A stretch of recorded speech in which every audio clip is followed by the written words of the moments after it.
ಹರಿಕಥಾಮೃತ ಸಾರ ಗುರುಗಳ ಕರುಣದಿಂದ ಪಣಿತು ಪೇಳುವೆ ಪರಮ ಭಗವದ್ಭಕ್ತರಿದನಾದರದಿ ಕೇಳುವುದು.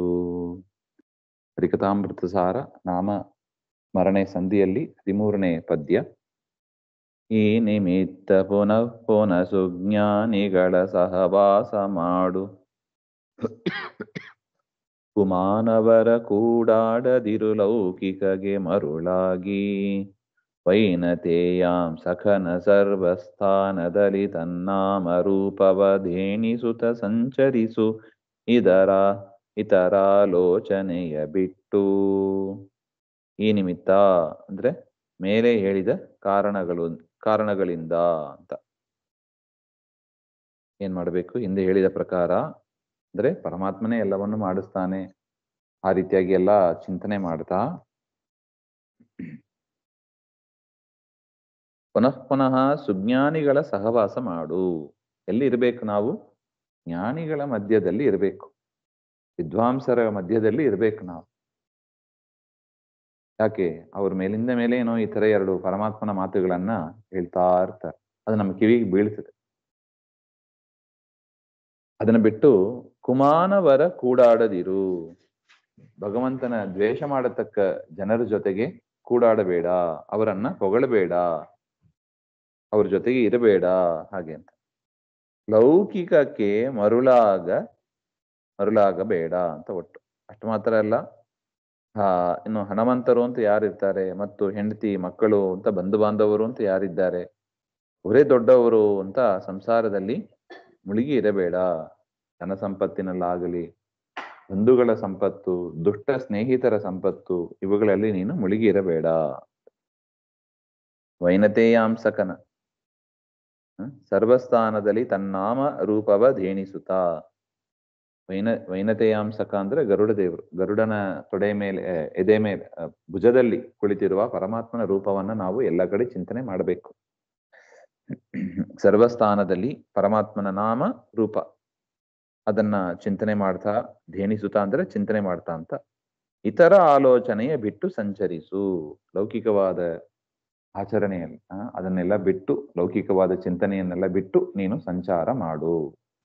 ಎಲ್ಲಿ ಹೋದರೂ ಸರಿ, ಬಂದರೂ ಸರಿ, ಅಲ್ಲಲ್ಲಿ ಇರತಕ್ಕ ದೇವರ ನಾಮ ರೂಪ, ನಾವು ಯಾವ್ದು ಕಾಣ್ತೀವೋ ದೇವರದೇ ಹೆಸರು, ಯಾವ್ದು ಕೇಳ್ತೀವೋ ದೇವರ ಹೆಸರು, ಯಾವುದನ್ನ ಕಾಣ್ತೀವೋ ಅದು ಪರಮಾತ್ಮನದ್ದೇ ಪ್ರತಿಮೆ, ಅದು ಪರಮಾತ್ಮನದ್ದೇ ರೂಪ. ಅದು ಇದು ನಮ್ಮಲ್ಲಿ ಬರಬೇಕಾದ ಮುಖ್ಯವಾದ ಒಂದು ಚಿಂತನೆ. ಇದು ನಮ್ಮ ಮೈಂಡು ಮಾತು ಎರಡು ಕೂಡ ಚೇಂಜ್ ಮಾಡಬೇಕು.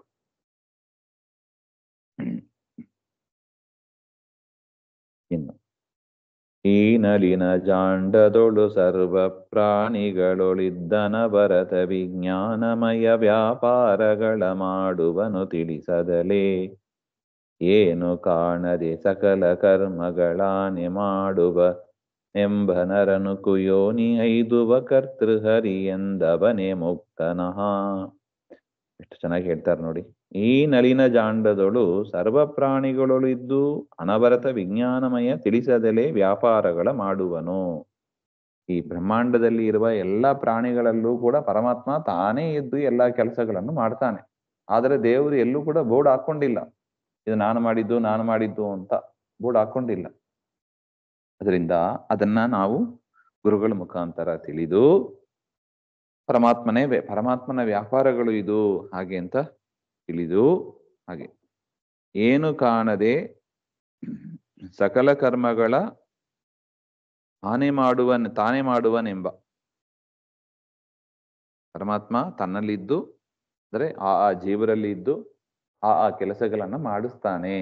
ಈಗ ಉದಾಹರಣೆಗೆ ಒಂದು ಮಗು ಆಟ ಆಡುತ್ತದೆ, ಮಕ್ಕಳು ಮೊಮ್ಮಕ್ಕಳು ಇರ್ಬೋದು, ಮಗು ಆಟ ಆಡ್ತಾ ಇದೆ. ಆ ಮಗು ಆಟ ಆಡುವ ಆಟ, ನಮಗೆ ಮಗುವನ್ನು ನೋಡಿದರೆ ಏನು ಎಲ್ಲ ಮರೆತು ಬಿಡ್ತೀವಿ, ಆ ಮಗುವನ ಮುಖವನ್ನೇ ನೋಡ್ತಾ ಕೂತಿರ್ತೀವಿ. ಹಂಗಾಗಬಾರದು. ಅಲ್ಲಿ ನಾವು ಪರಮಾತ್ಮನನ್ನ ಕಾಣಬೇಕು. ನಾವು ಯಾವುದನ್ನು ನೋಡ್ತೀವಿ ಆ ಮಗುವೊಳಗಿದ್ದು ಎಷ್ಟು ಚೆನ್ನಾಗಿ ಪರಮಾತ್ಮ ಈ ಒಂದು ಆಟವನ್ನ ಆಡಿಸ್ತಾ ಇದ್ದಾನೆ ಹಾಗೆ ಅಂತ ದೇವರಲ್ಲಿ ಕನೆಕ್ಟ್ ಆಗಬೇಕು, ದೇವರ ಸ್ಮರಣೆ ಬರಬೇಕು. ಒಂದು ಒಳ್ಳೆ ಹೂವನ್ನು ನೋಡಿದ್ದೀವಿ, ಒಳ್ಳೆ ಅಡಿಗೆ ಮಾಡಿದ್ದೀವಿ, ಈ ಅಡಿಗೆ ಎಷ್ಟು ಚೆನ್ನಾಗಿ ಪರಮಾತ್ಮ ಮಾಡಿಸಿದ್ದಾನೆ ಹಾಗೆ ಅಂತ ನಾವು ಚಿಂತನೆ ಮಾಡಬೇಕು. ಒಂದು ಹೂವನ್ನು ನೋಡಿದಾಗ ಎಷ್ಟು ಪರಿಮಳ ಸುಗಂಧವಾಗಿ ಇದೆ ಆ ಹೂವು, ದೇವರು ತುಂಬಿಸಿಟ್ಟಿದ್ದಾನೆ ಹಾಗೆ ಅಂತ ಏನೇ ನೋಡಿದರೂ ಕೂಡ ಅದರಲ್ಲಿರುವ ಗುಣವನ್ನು ನೋಡಿ ಆ ಗುಣ ಜೊತೆಗೆ ಆ ಗುಣವನ್ನು ಕೊಟ್ಟವ ಪರಮಾತ್ಮ ಅಂತ ಲಿಂಕ್ ಮಾಡ್ಕೋಬೇಕು ನಾವು. ಯಾಕೆ ಒಂದೊಂದು ಪದಾರ್ಥದಲ್ಲೂ ಏನೋ ಒಂದು ಗುಣ, ಎಲ್ಲದರಲ್ಲೂ ದೋಷವೇ ಇರಲ್ಲ ರೀ, ದೋಷಗಳು ಇರುತ್ತದೆ. ದೋಷಗಳ ಜೊತೆಗೆ ಏನಿರುತ್ತದೆ, ಗುಣಗಳು ಏನೋ ಒಂದು ಇದ್ದೇ ಇರ್ತದೆ. ಆ ಗುಣಗಳನ್ನ ಗುರುತಿಸಿ ಅದರಲ್ಲಿ ಇರುವ ಗುಣವನ್ನ ನೋಡಿ ಆ ಗುಣವನ್ನ ಈ ಪದಾರ್ಥದಲ್ಲಿ ಈ ಜೀವರಲ್ಲಿ ಇಟ್ಟದ್ದು ಯಾರು, ಪರಮಾತ್ಮ ಅಂತ ಅಲ್ಲಿ ತನಕ ಹೋಗ್ಬೇಕು ನಾವು. ಈ ಪದಾರ್ಥ ಚೆನ್ನಾಗಿದೆ, ಮಕ್ಕಳು ಚೆನ್ನಾಗಿದ್ದಾರೆ, ಮುದ್ದಾಗಿ ಮಾತಾಡ್ತಾರೆ, ಅಷ್ಟಕ್ಕೆ ನಿಲ್ಲಬಾರ್ದು. ಪರಮಾತ್ಮ ಒಳಗಿದ್ದು ಮಾಡಿಸ್ತಾನೆ ಅಂತ ಸ್ವಲ್ಪ ಒಳಗಿನ ವಿಚಾರವನ್ನು ಕೂಡ ಮಾಡಬೇಕು. ಈ ರೀತಿಯಾಗಿ ಮಾಡುವವನು ಅವನು ಮುಕ್ತನಃ, ಪರಮಾತ್ಮನೇ ಸ್ವತಂತ್ರಕರ್ತ ಅಂತ ತಿಳಿದು ಮಾಡುವ ಮೋಕ್ಷವನ್ನು ಪಡೀತಾನೆ. ನಾನೇ ಮಾಡುವೆ ಹಾಗೆ ಅಂತ ತಿಳಿಯುವವ ಅವನು ಕುಯೋನಿಯ ಏದುವ, ಮುಂದೆ ಅವನಿಗೆ ನರಿ ನಾಯಿ ಇತ್ಯಾದಿ ಜನ್ಮಗಳು ಬರುತ್ತದೆ ಅಂತ ಹೇಳ್ತಾರೆ ನೋಡಿ. ಮುಂದಿನ ಜನ್ಮದಲ್ಲಿ ನಾವೇನು ಹುಟ್ಟಬೇಕು ಅಂತ ಪೀಠಿಕೆಯನ್ನ ಇಲ್ಲೇ ಈ ಜನ್ಮದಲ್ಲೇ ನಾವು ಮಾಡ್ಕೋತಾ ಇದ್ದೀವಿ. ದೇವರನ್ನ ಮರೆತಷ್ಟು ನಮಗೆ ತೊಂದರೆಗಳೇ ಕಾದಿದೆ. ದೇವರನ್ನ ಮರೆತಷ್ಟು ತೊಂದರೆಗಳು. ಅದರಿಂದ ಯಾವ ಪದಾರ್ಥವನ್ನ ನೋಡಿದ್ರು ಸರಿ, ಕೇಳಿದ್ರು ಸರಿ, ದೇವರ ಜೊತೆಗೆ ಕನೆಕ್ಟ್ ಮಾಡಿಕೊಂಡು ದೇವರೇ ಮಾಡ್ತಾನೆ, ದೇವರೇ ಸ್ವತಂತ್ರ ಕರ್ತ ಎಂಬ ಒಂದು ಎಚ್ಚರ ನಮ್ಮಲ್ಲಿ ಇರಬೇಕು. ಹಂಕರ್ತ ಹರಿಕರ್ತ ಎನ್ನುವ ಎಚ್ಚರ ನಮ್ಮಲ್ಲಿ ಸದಾ ಇರಬೇಕು. ಅಂಥವರು ಮೋಕ್ಷವನ್ನು ಹೋಗ್ತಾರೆ. ಇಲ್ಲ ನಾನು ಹಂಗೆ ಮಾಡಲ್ಲ ರೀ, ನನ್ನಿಂದ ಆಗೋದಿಲ್ಲ, ನೀವೇನೇನೋ ಹೇಳ್ತೀರಾ ಹಾಗೆ ಅಂತ ಹೇಳಿದ್ರೆ ಮುಂದೆ ಅವರಿಗೆ ನರಿ ನಾಯಿ ಮುಂತಾದ ಜನ್ಮಗಳು ಬರುತ್ತದೆ. ಹಾಗೆ ನೋಡಿ, ಈಗ ನರಿ ನಾಯಿಗಳು ಇರ್ತವೆ, ನರಿಗಳಂತೂ ನಮಗೆ ಸಿಗೋದಿಲ್ಲ ಇಲ್ಲಿ ಸಿಟಿಗಳಲ್ಲಿ. ಇಲ್ಲಿ ನಾಯಿಗಳಂತೂ ಸಿಗತ್ತವೆ, ನಾಯಿಗಳು ಪಕ್ಷಿಗಳು ಪ್ರಾಣಿಗಳು ಬೇಕಾದ ಪ್ರಾಣಿಗಳು ಸಿಗತ್ತವೆ. ಅದನ್ನೆಲ್ಲ ನೋಡಿ ನಾವು ಪಾಠ ಕಲಿಬೇಕಂತೆ. ಇವರಿಗೆ ನಾಯಿ ಜನ್ಮ ಯಾಕೆ ಬಂದಿದೆ ಹಾಗೆಂದ್ರೆ ಪರಮಾತ್ಮನ ಮರೆತದ್ದಕ್ಕೆ. ನಾಯಿ ಕಲಿಸುವ ಪಾಠ, ನಾಯಿಯಿಂದ ಪಾಠ ಕಲಿಬೇಕು, ಪಕ್ಷಿಗಳಿಂದ ಪಾಠ ಕಲಿಬೇಕು, ಮರಗಳಿಂದ ಪಾಠ ಕಲಿಬೇಕು. ಇದು ಯಾಕೆ ಮರವಾಗಿ ಹುಟ್ಟಿದೆ, ಪರಮಾತ್ಮನನ್ನ ಮರೆತದ್ದಕ್ಕೆ. ಅದೇ ಅಷ್ಟೆ. ಪರಮಾತ್ಮನನ್ನ ಸ್ಮರಿಸಿಕೊಂಡಿದ್ರೆ ಅಂತ ಯೋನಿಗಳು ಬರ್ತಾ ಇಲ್ಲ. ಹಾಗೆ ಪರಮಾತ್ಮನ ಮರೆತದ್ದಕ್ಕೆ ಅಂತ ನೀಚ ಯೋನಿಗಳು ಬರುತ್ತವೆ ಅಂತ ಒಟ್ಟು ಗುರುಗಳು ಹೇಳ್ತಾ ಇದ್ದಾರೆ. ಈ ರೀತಿಯಾಗಿ ಪರಮಾತ್ಮನೇ ಮಾಡ್ತಾನೆ, ಅವನೇ ಸ್ವತಂತ್ರಕರ್ತ ಅಂತ ತಿಳಿದು ಯಾರು ಮಾಡ್ತಾರೆ ಅವರು ಜೀವನ್ಮುಕ್ತರು, ಮೋಕ್ಷ ಮಾರ್ಗದಲ್ಲಿ ಇರ್ತಾರೆ. ಪರಮಾತ್ಮ ವಿಶೇಷ ಅನುಗ್ರಹ ಮಾಡ್ತಾನೆ ಅಂತ ಅರ್ಥ. ಇನ್ನು ಕಲಿಮಲ ಬಹಳಿನಿಸು ತಿಹ ಬಾಂಬೊಳೆಯೊಳಗೆ ಸಂಚರಿಸು ಬದುಕುವ ಜಲಚರ ಪ್ರಾಣಿಗಳು ಬಲ್ಲವೇ ತೀರ್ಥ ಮಹಿಮೆಯನು. ಹಲವು ಬಗೆಯಲಿ ಹರಿಯ ಕರುಣಾ ಬಲದಿ ಬಲ್ಲಿದರಾದ ಬ್ರಹ್ಮಾನಿಲ ವಿಪೇಶಾದ್ಯ ಮರರಿಯರ ನಂದನ ಮಲಗುಣ. ಎಷ್ಟು ಚೆನ್ನಾಗಿ ಉದಾಹರಣೆ ಕೊಡ್ತಾರೆ ನೋಡಿ. ಕಲಿಮಲಾಪಹ ನೆನೆಸುತಿಹ ಬಾಂಬೊಳೆಯೊಳಗೆ. ಕಲಿಯುಗದಲ್ಲಿ ಎಲ್ಲಾ ಪಾಪವನ್ನು ನಾಶ ಮಾಡತಕ್ಕದ್ದು ಯಾವುದು, ಗಂಗಾ ನದಿ. ಗಂಗಾ ನದಿಯಲ್ಲಿ ಸ್ನಾನ ಮಾಡುವಾಗಲೂ, ಯಾವುದೇ ನದಿಯಲ್ಲಿ ಸ್ನಾನ ಮಾಡಿದಾಗಲೂ ದೇವರನ್ನ ಮರಿಬಾರ್ದು. ಪರಮಾತ್ಮನೇ ನೀರಿನ ರೂಪದಲ್ಲಿ ಇರೋದು.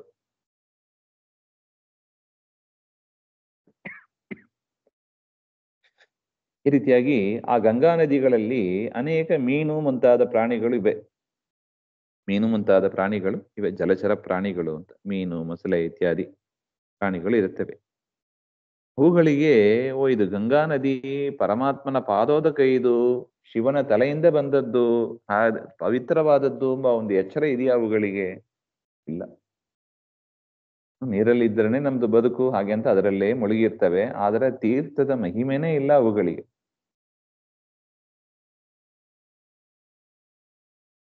ಅದೇ ರೀತಿಯಾಗಿ ಇದು ಉದಾಹರಣೆಯ ಕೊಡ್ತಾರೆ ದಾಸರು. ಹಲವು ಬಗೆಯಲ್ಲಿ, ನಾನಾ ರೀತಿಯಲ್ಲಿ ಹರಿಯ ಕರುಣಾ ಬಲದಿ, ಪರಮಾತ್ಮನ ಕರುಣೆಯನ್ನ ಅರಿತವರಾದ ಬಲ್ಲಿದರಾದ ಬ್ರಹ್ಮಾನಿಲ ವಿಪ ಈಶಾದಿ, ಬ್ರಹ್ಮದೇವರು, ರುದ್ರದೇವರು, ಗರುಡದೇವರು, ರುದ್ರದೇವರು ಮೊದಲಾದ ದೇವತೆಗಳು ಆ ಅನಂತನ ಅಪರಿಮಿತವಾದ ಗುಣಗಳನ್ನ ಚೆನ್ನಾಗಿ ಅರಿಯರು. ಅನಂತ ಗುಣ ಅಮಲ ಗುಣ ಅರಿಯರು. ಬ್ರಹ್ಮರುದ್ರಾದಿ ದೇವತೆಗಳು ಕೂಡ ಪರಮಾತ್ಮನ ಗುಣಗಳನ್ನ ಕಿಂಚಿತ್ ತಿಳಿಯುತ್ತಾರೆ ಹೊರತು ಸಂಪೂರ್ಣವಾಗಿ ಯಾರೂ ತಿಳಿಯೋದಿಲ್ಲ. ಅದಕ್ಕೆ ಒಂದು ಕೊಟ್ಟ ಉದಾಹರಣೆ, ಜಲಚರ ಪ್ರಾಣಿಗಳು ಗಂಗಾ ನದಿಯಲ್ಲೇ ಇದ್ರೂ ಕೂಡ ಅದಕ್ಕೆ ಗಂಗಾ ನದಿ ಅಂತ ಮಹಿಮೆ ಗೊತ್ತಾಗ್ತದ? ಆಗೋದಿಲ್ಲ. ಹೇಗೋ ಅದೇ ತರ ಪರಮಾತ್ಮನ ಜೊತೆಗೇ ಇರ್ತೀವಿ. ಪರಮಾತ್ಮನ ಜಗತ್ತು ಇದು. ಅಲ್ಲೇ ಓಡಾಡ್ತಾ ಇರ್ತೀವಿ, ಅಲ್ಲೇ ಸದಾ ಇರ್ತೀವಿ. ಆದರೂ ಕೂಡ ನಮಗೆ ದೇವರ ಮಹಿಮೆ ಗೊತ್ತಾಗೋದೇ ಇಲ್ಲ ಹಾಗೆ ಅಂತ ಹೇಳ್ತಾರೆ. ಎಷ್ಟು ಚೆನ್ನಾಗಿದೆ ನೋಡಿ ಹೋಲಿಕೆ. ಆ ಮೀನು ಮುಂತಾದವುಗಳು ನೀರಲ್ಲಿ ಮುಳುಗಿದವು, ನಾವು ವಿಷಯದಲ್ಲಿ ಮುಳುಗಿರ್ತೀವಿ. ಜಗತ್ತು ಹಾಗಿದೆ, ಜಗತ್ತಿನಲ್ಲಿ ಆ ಪದಾರ್ಥ ಹೀಗಿದೆ, ಪಕ್ಕದ ಮನೆ ಹಾಗಿದೆ, ಅವ್ರು ನೋಡಿ ಆ ಥರ ಇದ್ದಾರೆ, ಇವರು ಹೀಗಿದ್ದಾರೆ, ವಿಷಯದಲ್ಲೇ ಮುಳುಗಿರ್ತೀವಿ. ಆದರೂ ಕೂಡ ಪರಮಾತ್ಮನ ಜ್ಞಾನ ನಮಗೆ ಸರಿಯಾಗಿ ಆಗಿರೋದಿಲ್ಲ. ಹಂಗಾಗಬಾರ್ದು. ಅದಕ್ಕೆ ಕೊಟ್ಟ ಮಾನವ ಜನ್ಮ ದೊಡ್ಡದು ಅಂತ ಅದಕ್ಕೆ ಹೇಳ್ತಾರೆ. ಬೇರೆ ಯೋನಿಯಲ್ಲಿ ಇಂತಹ ಸಾಧನೆ ಮಾಡ್ಲಿಕ್ಕೆ ಆಗೋದಿಲ್ಲ. ಪರಮಾತ್ಮನ ಕುರಿತಾದ ಶ್ರವಣ, ಮನನ, ಚಿಂತನೆ, ಧ್ಯಾನ, ಸಜ್ಜನರ ಸಂಘ ಇದೆಲ್ಲ ಮಾಡ್ಲಿಕ್ಕಾಗೋದು ಮನುಷ್ಯ ಜನ್ಮದಲ್ಲೇ. ಅದರಿಂದ ಮನುಷ್ಯ ಜನ್ಮದ ಸಿಗುವಾಗಲೇ ಒಂದು ಒಳ್ಳೆಯ ಗೋಲ್ಡನ್ ಆಪರ್ಚುನಿಟಿ ಅಂತಾರೆ ನೋಡಿ, ನಮಗೆ ದೇವರು ಕೊಟ್ಟ ಸದವಕಾಶ. ಇದನ್ನು ನಾವು ಸರಿಯಾಗಿ ಉಪಯೋಗಿಸಿಕೊಂಡು ಪರಮಾತ್ಮನಲ್ಲೇ ಮನಸ್ಸಿಡಬೇಕು ಅಂತ ಗುರುಗಳ ಅಭಿಪ್ರಾಯ. ಅದನ್ನು ವಿಚಾರ ಮತ್ತೆ ನೋಡೋಣ. ಶ್ರೀಮಧ್ವಾಂತರ್ಗತ ಶ್ರೀಕೃಷ್ಣ ಅರ್ಪಣಮಸ್ತು. ಶ್ರೀ ಹರೇ ನಮಃ.